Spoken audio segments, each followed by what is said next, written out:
بس اكو هواي اشياء لازم احكي لك اياها عن كمال.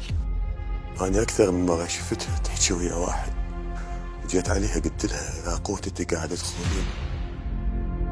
لا تخطط بنت ياقوت، لا تخططين! بنتي ايش تسوي بيا؟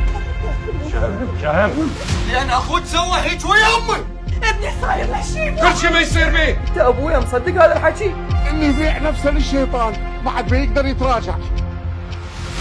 وداعتك لا اخذ بثارها لو اخر يوم بعمري. حتى انت يا ذره مالي دخل، انا شفت كل شيء بعيني. انا بعد ما اتحمل شكك بكل شيء.